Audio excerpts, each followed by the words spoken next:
दोस्तों, आप लोगों का मेरे चैनल में एक बार फिर से स्वागत है। दोस्तों, आज मैं आप लोगों को एक ऐसे जगह के बारे में बताने जा रहा हूं जिसे कि दुनिया का एक अजूबा भी कहा जाता है। दोस्तों, वह एक शहर है जिसे कि पेट्रा जॉर्डन के नाम से जाना जाता है। दोस्तों, यह वर्तमान में जॉर्डन के अमान प्रांत में स्थित है। प्राचीन और पुरातात्विक शहर पेट्रा, जिसे कि अरबी में के उच्चारण में पेट्रा या अलबत्रा कहा जाता है, कई लोग इसे बेक्का कहते हैं। यह दुनिया के कई प्राचीन शहरों में शुमार भी है।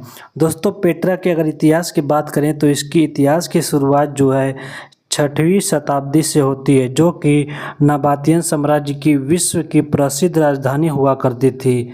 ऐसा भी कहा जाता है कि पेट्रा को 312 ईसा पूर्व में नबातियन लोगों ने स्थापित किया था और इसके बाद 106 ईस्वी में यह रोमन शासन के अधीन आ गया।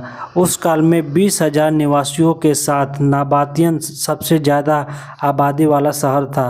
पेट्रा कभी पैलेस्टीना के नाम से जाना जाता था।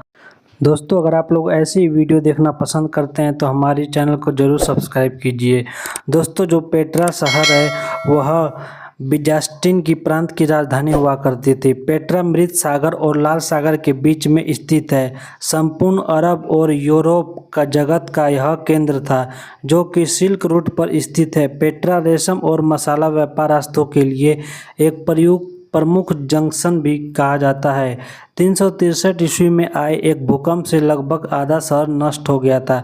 कहते हैं कि पेट्रा कई उम्मीदों पर कई यहाँ पर आक्रमणकारियों ने आक्रमण भी किए, जिसके बाद 7वीं शताब्दी के उत्तरार्ध में यह यूं ही ऐसे ही इसको खाली छोड़ दिया गया, जिसके चलते 11वीं शताब्दी के अंत तक इसके कई महल नष्ट हो गए। लोग इसे भूल ही गए कि कोई पेट्रा शहर भी हुआ करता था। लेकिन 1812 में एक स्विस खोजकर्ता जोहान लुडविग बकहर्ट ने इसे खोज लिया। यह भी कहा जाता है कि अब तक पेट्रा के 15% शहर की खोज हुई है, बाकी 85% शहर की खोज नहीं हो पाई है। पेट्रा विश्व के नए 7 अजूबों में से एक माना जाता है। दोस्तों, पेट्रा की पहली वास्तविक खुदाई जो 1929 ईस्वी में की गई और जुलाई 2007 में पेट्रा को पेट्रा विश्व के नए 7 अजूबों की लिस्ट में शामिल किया गया। यूनेस्को ने 1985 में इसे विश्व धरोहर शामिल करने के बाद इसे मनुष्य की पारंपरिक विरासत की सबसे महंगी पारंपरिक संपत्ति के रूप में भी परिभाषित किया है। दोस्तों, पेट्रा शहर को कई पहाड़ों की चट्टानों में बसाया गया है। पहाड़ों के भीतर ही घर, मकान और पूजा स्थल बनाए गए हैं। यहाँ के पत्थरों के लाल रंग की वजह से पेट्रा की रोज सिटी के नाम से भी जाना जाता है। पेट्रा लाल चोटियों से घिरा हुआ है, जिसकी वजह से इसका रंग जो है लाल है। पेट्रा नाम का एक स्त्री यूनानी शब्द पेट्रोस से लिया गया, जिसका मतलब होता है चट्टानें। पेट्रा आधा निर्मित और चट्टानों में खुदा हुआ शहर बताया जाता है। 6वीं शताब्दी में मुसलमानों ने पेट्रा को क्यों उजाड़ दिया, यह आज तक रहस्य बना हुआ है। हालांकि 1189 ईस्वी के दौरान मुस्लिम शासक सुल्तान सलाउद्दीन के कारण यहाँ से ईसाई समुदाय के लोग पलायन कर गए थे। रिसर्च करने पर यह पता चलता है कि नबाटियंस ने पेट्रा शहर निर्माण सूर्य की खगोलीय गतिविधियों को ट्रैक करने के लिए किया था। पेट्रा के अंदर जाने के लिए लगभग 1 किलोमीटर की संकीर्ण घाटी से होकर गुजरना पड़ता है। इसीलिए बाइबल में पेट्रा को चट्टानों में दरार के रूप में दर्शाया गया है। प्राचीन शहर पेट्रा वाडी मूसा में भी स्थित है। पेट्रा कब्रों, स्मारकों, मूर्तियों और पवित्र संरचनाओं का एक विशाल शहर भी माना जाता है। पेट्रा में लगभग 800 नक्काशीदार कब्रें हैं। पेट्रा के आसपास लगभग 265 वर्ग मीटर में एक पुरातत्व पार्क भी है, जो कि थिएटर पूर्व में 106 ईस्वी में हेलेनिस्टिक शैली में बनाया गया था। पेट्रा थिएटर में 5000 से 8000 लोगों की बैठने की जगह भी है।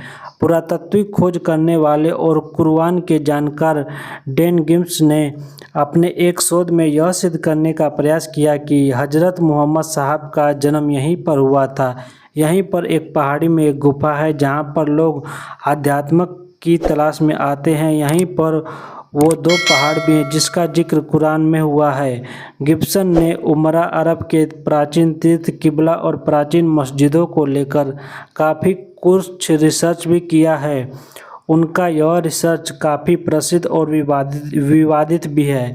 हालांकि उनके शोध के विषय में हम उनके सत्य होने और असत्य होने के बारे में कुछ भी नहीं कह सकते।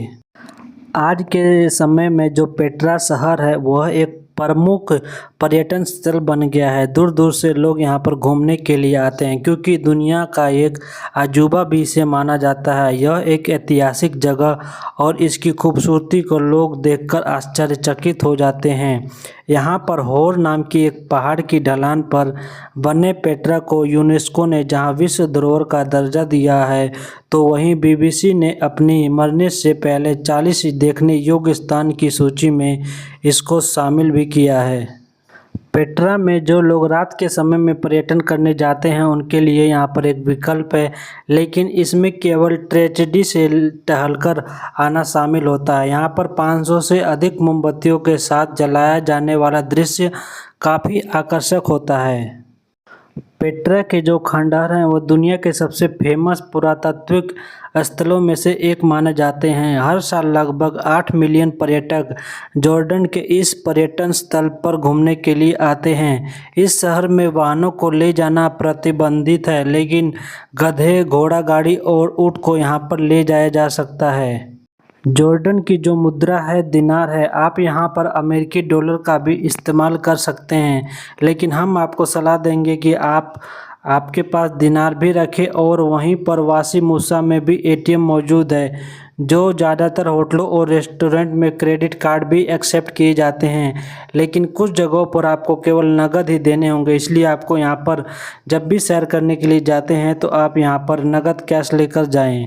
अगर आप लोग पेट्रा जाने की योजना बना रहे हैं तो पेट्रा में गर्मियों में बेहद गर्म और शुष्क स्थान है। इस दौरान यहाँ का तापमान 6 डिग्री सेल्सियस तक पहुँच जाता है। यहाँ की यात्रा का सबसे अच्छा समय बसंत ऋतु, जो कि मार्च से मई तक का होता है, या फिर सितंबर से नवंबर तक का होता है। आप यहाँ पर इस टाइम जा सकते हैं। अगर आप भीड़ और गर्मी से बचना चाहते हैं तो आपको सुबह 6 बजे पेट्रा जाना अच्छा समय सबसे लिए होगा।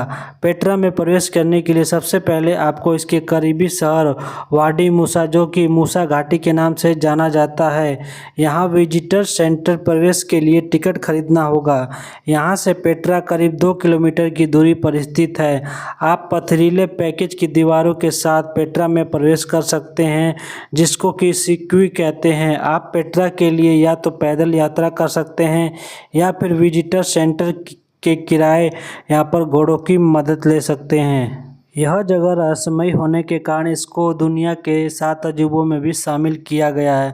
तो दोस्तों, उम्मीद करता हूं कि यह वीडियो आप लोगों को अच्छी लगी होगी, और ऐसी वीडियो देखना चाहते हैं तो हमारे चैनल को सब्सक्राइब कीजिए और बेल आइकन दबाइए, ताकि मेरी आने वाली हर वीडियो का नोटिफिकेशन आप तक बिल्कुल आसानी से पहुँच जाए। चलिए दोस्तों, मिलते हैं हम आप लोगों से नेक्स्ट वीडियो में।